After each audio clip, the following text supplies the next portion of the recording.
Today is Tuesday, February 14, Valentine's Day.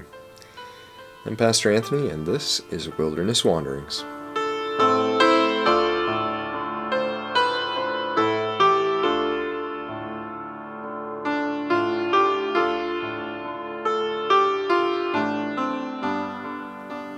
Today our text comes from Deuteronomy 1. Then I said to you, you have reached the hill country of the Amorites, which the Lord our God is giving to us. See, the Lord your God has given you the land. Go up and take possession of it, as the Lord, the God of your ancestors, told you. Do not be afraid, and do not be discouraged. Then all of you came to me and said, let us send men ahead to spy out the land for us and bring back a report about the route we are to take and the towns we will come to. The idea seemed good to me, so I selected 12 of you, one man from each tribe. They left and went up into the hill country, and came to the valley of Eshcol, and explored it. Taking with them some of the fruit of the land, they brought it down to us and reported, it is a good land that the Lord our God is giving us. That's Deuteronomy 1, verses 20 through 25. This set of verses lays out fully one half of the Bible. Arguably the best part. The other part we'll come to tomorrow. So what is this first half of the Bible all about? Well, it is about what God has given. The other half is about how we respond. But first things first. 3 times in this passage, some form of the word given rings out. You have reached the land which the Lord our God is giving us. See, the Lord your God has given you this land. It is a good land that the Lord our God is giving us. Gift, gift, gift. 3 times gift. 3 also being one of those numbers that resonate through the Scriptures, telling us here that the land is a complete gift, a perfect gift, a God gift. So what is it that we do with gifts? Earn them? Win them? Of course not. Ask any child, they know. The thing to do with gifts is to receive them. Open them, rip into them, play with them, enjoy and take delight in them. Children will even correctly point out that we should all be wanting and living in eager expectation of getting even more gifts, all the time. It's never a bad time to get a present. Of course, all adults often reply with a corrective. Be grateful for what you get.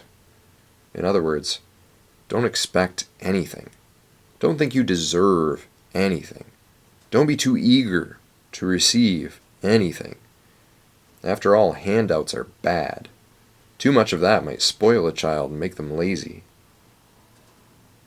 Sorry to say, adults, but we're the ones who've got this all wrong. As Jesus will tell us later on in the Gospels, truly I tell you, unless you change and become like little children, you will never enter the kingdom of heaven. It's not only childlike humility that we need to emulate, I think. It is also that childlike ability to receive what's given and to live with hopeful expectation. The same idea came up in our last sermon from 1 Samuel. Jonathan has the eyes to see the gifts of God and salvation from enemies and the promised land underfoot, simply oozing with honey. But Saul cannot see the giftedness of life as God has created, provided, and redeemed it.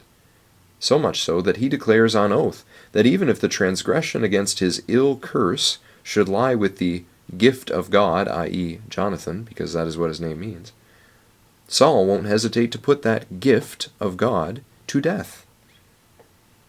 It is religious zeal, bereft of the Spirit of God and purified by fear. See tomorrow's devotion on that. At its worst. Tomorrow we'll discover that the story of the wandering Israelites was not so different. They believed their fear of the facts more than they believed in the perfectly sufficient gift of God. The results? They all died in the desert. Death is the result of giving up on the gift of God. Same thing happened to those religious leaders who crucified the gift of God in the Gospels. You can hear Saul's zealous vow and the Israelites' disbelieving fear just under the din of the shouts of crucify. Everything needful has been given by God. A creation of life and abundance, a salvation against every enemy, and a place with God to call home, to rest. It is a good land. So will you receive it as children? If so, you'll find that there remains a place of rest, life, hope, and peace for the people of God. His journey on. Go with His blessing. Yet another daily gift that God gives. May the peace of the Lord Christ go with you wherever He may send you. May He guide you through the wilderness and protect you through the storm.